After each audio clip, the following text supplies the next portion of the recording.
Pokémon Legends Arceus. Pokémon Legends is the latest installment in the series, and since this game just came out so nobody knows it well, there are no gyms and you don't even have to start a battle to capture a Pokémon, I naively thought, hey, maybe I can beat this game without fighting. I had some kind of strategy though. In this game, Pokémon can have 3 different attitudes. They either don't care and just walk around us, they get scared if they spot us and run away, or they are aggressive. In this last case, if they see us, we can't capture them unless we fight them, but this just means that we have to sneak up on them every time we want to capture one. So, get ready for some stealth action. We meet God, and we have the second hardest choice in every Pokémon game. Choosing a name. I want one that is original, memorable, that has a certain ring to it. This will do. We are introduced to the 3 starters of the game. Cyndaquil, Rowlet, the Revolver Oshawott? That's Major Ocelot to you. Okay, too many Metal Gear references, I get it. We get shamed because we don't have enough drip, and did I mention that we were sent back in time? They say we will be left to die in the wilderness if we don't catch 3 Pokémon, so far the usual start of a game. And we can't even make it out of the village that we have to fight someone. There is nothing we can do about that, and since it's still the tutorial I shrugged and went on with the game. I mean, it's probably going to be the only fight, right? We now see how the game and the stealth mechanics actually work, and I swear I didn't add the exclamation marks to make another Metal Gear joke, they were already there.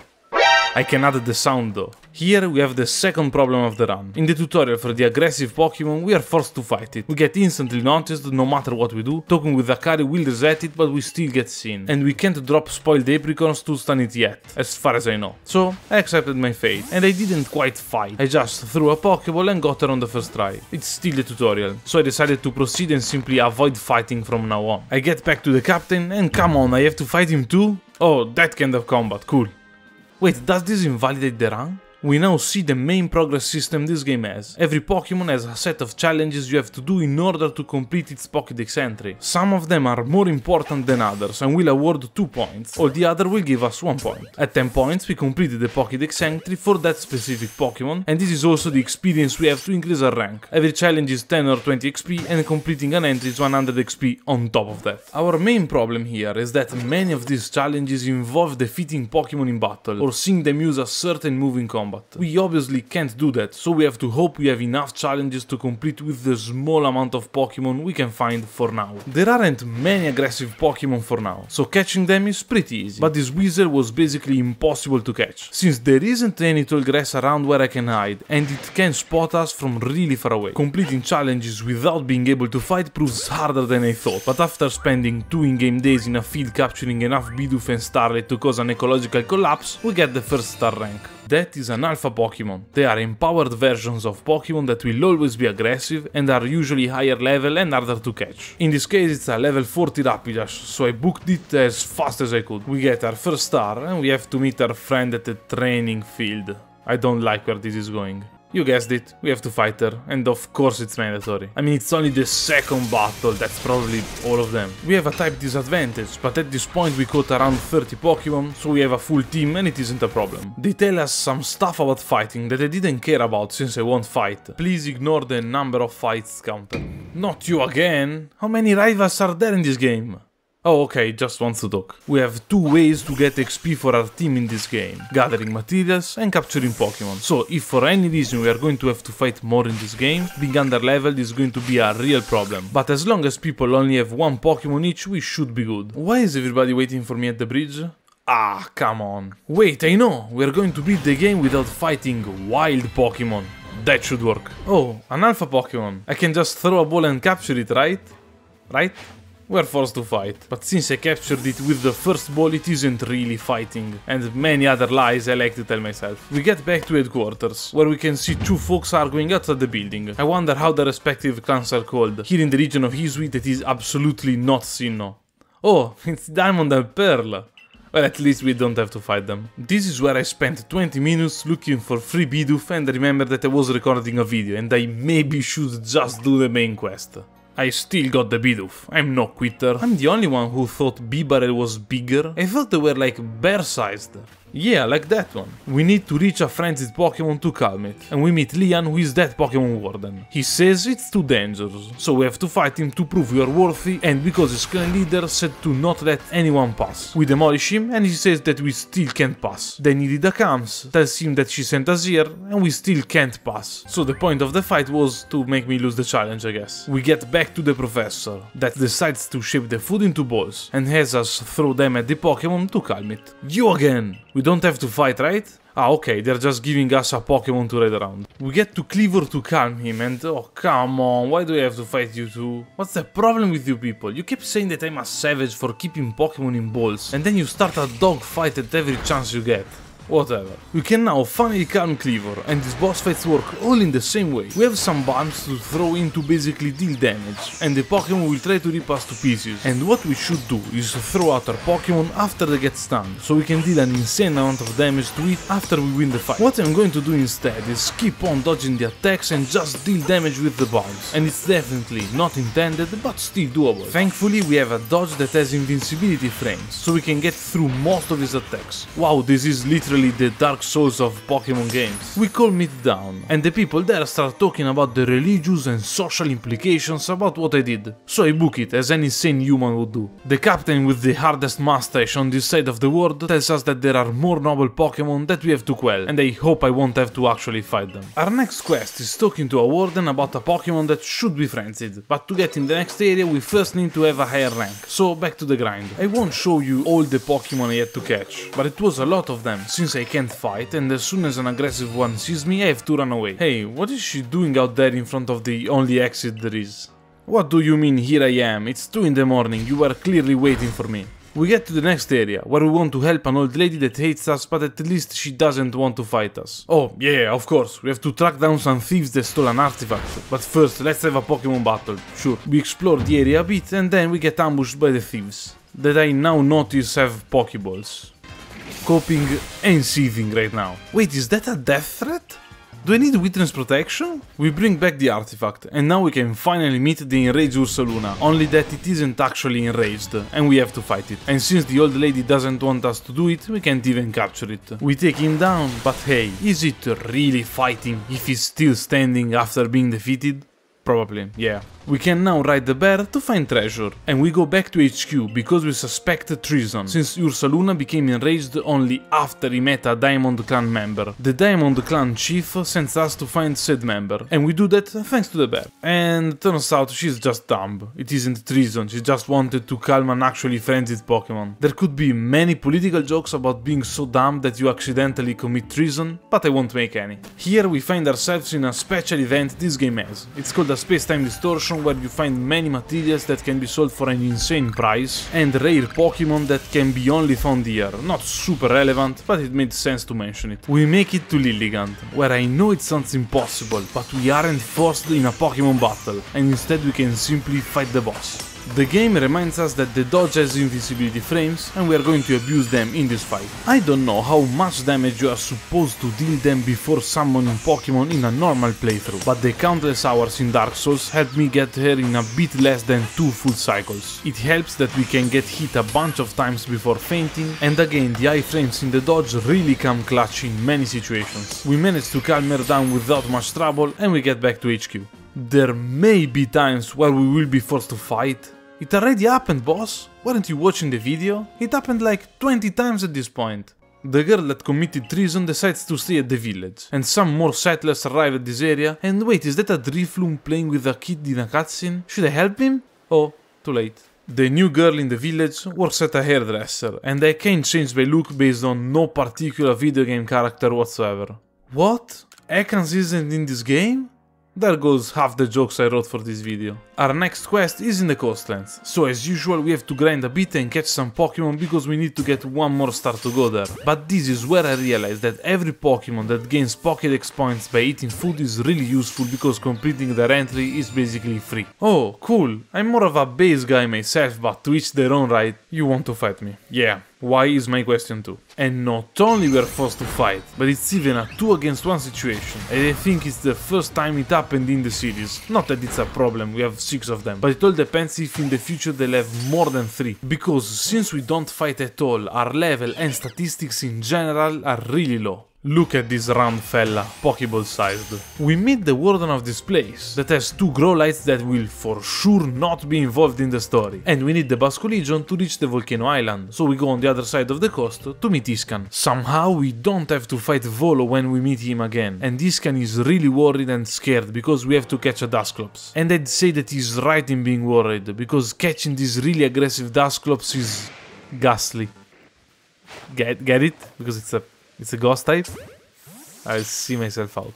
We catch it, and we can't even set a camp here because we would have to fight for it, so we get back with the Pokemon. We need it to make some food for Basculegion, and we do it by fighting even in the cutscenes. This game hates me. We get Basculegion, and the 3 Team Rocket wannabe show up and kidnap a Growlithe. We didn't have to fight them, so I'm on their side this time. We swim to the volcano, where we can't run away from fate and we have to fight them, obviously one at a time, because else it wouldn't count as 3 fights, dragging us even more in the mud because of this challenge. The idea of healing your Pokemon while the protagonist is fighting with somebody else to get them stuck in an almost infinite fight loop is probably the smartest idea in the series, and I don't know how nobody thought about it until now. Then the Growlithe becomes an enraged Arcanine and we have to fight it. This battle is the hardest one so far, even though the boss only has 3 attacks. We can only stand in this small rocky part of the arena, and going in the other parts doesn't really make sense since his main attack will be dashing at us. And about that, be careful because his hitbox is bigger than his body, and after he will get to half HP it will increase even more. His second attack is jumping in the middle of the arena, and when that happens in phase 2 he will set it on fire, and it wouldn't be that big of a deal if not for his third attack. To stop this one you have to hit him 5 times in a short amount of time, but our range isn't really good, so if the arena is on fire we have to be in a precise spot to be able to hit him. Free throwing is basically mandatory in this fight, but when you learn how to do that properly it's only a matter of dodging some easy to tell attacks. We get back to Mother Base and there is now a warden that hates us, but at this point the story starts to drag, so like... We catch enough Pokemon to get to the next rank. And obviously there is a mandatory fight first, but we are used to those now, right? We start to climb towards Mount Coronet, and Melly tries to stop us to the point we have to fight. Was that a fart joke?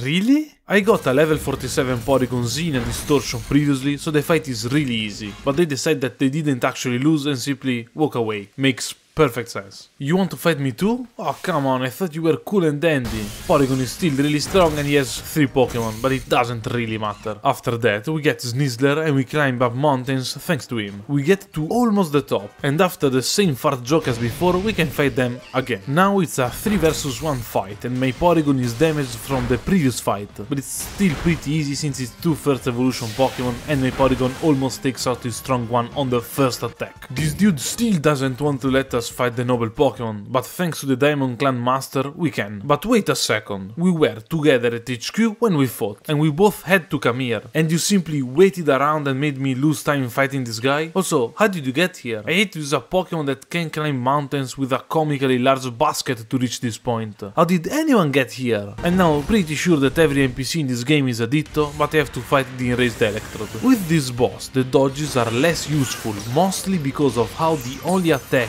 actually directed at us works. We get chased by lightning sparks, and since they sort of maintain their speed if they roll through them, we will most likely get hit, meaning that the way we avoid them is by walking away from them. Also, we can't run during boss fights for some reason.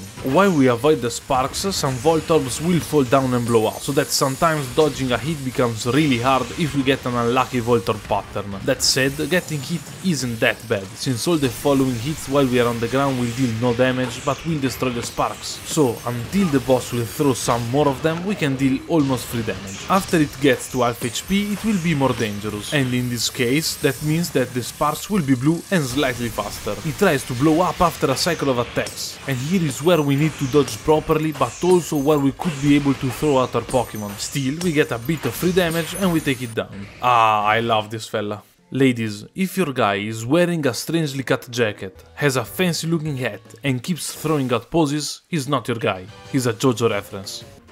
Did I just catch a level 70 Pokemon? Isn't this insane game balance wise? Oh right, it's Pokemon, almost forgot. Here we proceed with the usual trip back to HQ, grind to get a new rank, and a mandatory fight against one of the 58 rivals we have in this game. That is somehow unbearably easy even if we didn't fight during the whole game. And then we explore the last area remaining. Once we get here we have to see the warden of this noble, and obviously he hates us and wants to fight. I blame the fact that he's shirtless in a frozen land. That said, I have a level 70 Pokemon that sometimes refuses to act since I don't have enough ranks, but it's still a level 70. To quell the last lord we need some eternal eyes found on top of these ice pillars, and since we can only get there by flying, now begins the worst section with one of the worst characters in Pokemon history. This girl is the one who is supposed to give us the flying Pokemon, but wants us to chase her first, and it could seem like a good way to make you explore the land, but there is zero danger in doing this. We just have to get in a Pokemon and hold the left stick forward until we reach her, and we have to do it a couple of times, just because.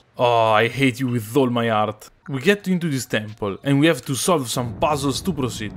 Well, we actually have to solve the same puzzle multiple times, but since we can't fight we are pretty much harassed by Pokemon all the way to the end, where we obviously have to fight her or else she wouldn't be obnoxious enough. But this is the first battle where I had some problems, mostly because I forgot to go back to camp to heal my Pokemon after the previous fight, and I don't have any healing or battle items with me since I never fight. Also, it's a 3-on-1. With some luck and a couple of berries that I have with me to catch Pokemon, I managed to win, because Gligar one-shot killed both his secondary Pokemon, and then I had a Cialeo that could finish the job. After that we can finally get the flying... Ah, come on, really? I have to fight a dumb level 54 now, after I fought a level 50 and 2 level 30 at the same time? My Cialeo evolved since the previous fight, so I guess I got mildly lucky. We can finally fly to the top of the frozen ice, and to mock this whole ordeal I had to do, as soon as we get to the top, the warden manages to climb it for the first time. Thankfully, this is the last noble. Now we have the Balms, and we get to the arena to fight the boss. He's big,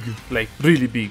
Big enough so that the game will drop a significant amount of frames during the battle. His snowball attack can be easily dodged, because if we stand on the far right side of the arena we have to dodge only one giant snowball every 2 swipes, making it 3 damage. The attack where he summons ice from the ground will change patterns, but is really easy to avoid by just sidestepping them or occasionally dodging. The icicles that fly towards us are the hardest attack to deal damage while we dodge, but if we just dodge, it's not that bad. We dodge the frost ray by rolling towards it, and if your console doesn't melt down, this should be enough to win the fight. Or maybe I simply played too many hours of Dark Souls in my life. We get back to HQ, talk with the boss, and we go to sleep. Bakum. What kind of sound is Bakum supposed to be? The sky turned red, the space-time rift is getting worse, and the boss decides that it's probably because of the guy that fell from the sky and has a strange phone, meaning it's our fault, and it's reasonable. We get kicked out of the village until we either die or fix the problem, but we can't get help from either clan because a war will probably ensue if that happens. And now my script is getting a little weird. Who wrote this? I give my life, not for honor, but for you. In my time, there'll be no one else. Crime, it's the way I fly to you. I'm still in a dream. I can see her. Sorry. Unfortunately, there are no ladders in this game. Volo and Kogita help us out, and the clan leaders will help us indirectly. I chose the Pearl Girl, so I won't risk meeting the green-haired kid again, and we go and search for the 3 legendary Pokemon that will help us on our quest. Every one of them is in an island on a lake, so we reach the first place, and after showing them proof of vaccination, we can enter. And obviously there is a mandatory fight with a wild Pokemon inside. We defeat the first one, and then we have a therapy session with Mesprit where we have to say how we felt in some moments of the game, and we get its plume. Second island, second fight, where Overquill actually killed himself, and we have to eat Azelf with the Balms. And I think it's a statement about never giving up since it teleports away when we throw, but I actually managed to hit it and the shot went right through his body, and now I'm simply able to connect with the Balm. I don't get it. Still, we got the Fang. Third island, third fight, and now we have to answer a question about how many eyes certain Pokemon have. I've seen worse quizzes and we get the Claw. With all the pieces in our hands, we get to some ruins and we force the red chain that we will use to stop the space-time rift. We get back to HQ, but the commander is already on top of Mountain Coronet to beat some legendary Pokemon to death and get this over with. We run to catch up to him, and just before the summit we find the cook of the village that I didn't mention up until now because he's the cook, and it turns out that he's a ninja, a Pokemon master, and he actually hates us. But he doesn't actually hate us, he just loves the commander a lot. As I said before, I don't get it. This fight is actually hard since my Pokemon are not of a high enough level since I never used them to fight. That said, he still has only 4 Pokemon, and with some type advantage and a level 70 Gligar, we managed to win even if most of my Pokemon are 15 levels behind. We get to the commander, and even if we have the item to stop the rift, he still wants to fight to let fate decide whoever will save the world, whatever that means. He has 4 Pokemon, we have 6, but their levels and statistics are definitely higher than ours, so this is going to be hard. We start out with the type advantage, and because this game has a turn-based combat, we can make him waste his max potion on the first turn without being attacked back. And then we take down his bravery. His Snorlax comes in, attacks first, and gets a one-hit KO. Our Machoke is 13 levels behind, and we can see it clearly when we get a hit in and then get one-shot killed the following turn. Samurott is fast enough to attack first and take down Snorlax, but this Golem comes in and attacks twice in a row, defeating Samurott. Walrein is next in line, and Ice Beam is enough to take down Golem. Why not using a water move since he's weak 4 times to it? I don't know. But Ice Beam was still a one-shot kill. Clefable and Walrein trade damage back and forth, and our second Machoke sees the deal. The boss admits defeat, we decide to spare him, and it's time to face the legendary Pokemon. Palkia comes out, and thanks to the red chain we managed to contain its strength, but the chain breaks in the process. And then it's a fight, and I just threw some Pokeballs. It took a while, but we managed to catch it. We are all happy and we start celebrating, but the Dialga comes out, and since the chain is now broken, we have to run away. We need a special ore for an invention the professor wants to try, and guess who is standing right in front of it? Just let me finish this video, please. Weakrusher and the fellow clan leaders beat their 2 companions, so they argue a bit and walk away, as usual. We get the ore, get back to the professor, and he crafts the Origin Ball, that is basically a Master Ball but red. We get to the summit, and we have to fight the Dialga, but thankfully it's one of the cool fights where we don't actually need Pokemon. It has some close quarter attacks, so we want to stay as far away as we can. Dodging the meteors that crash on the ground is pretty easy since we have a lot of time to get out of the way, and it can use a pulsing ring attack that is once again easy to dodge if we stay away from it.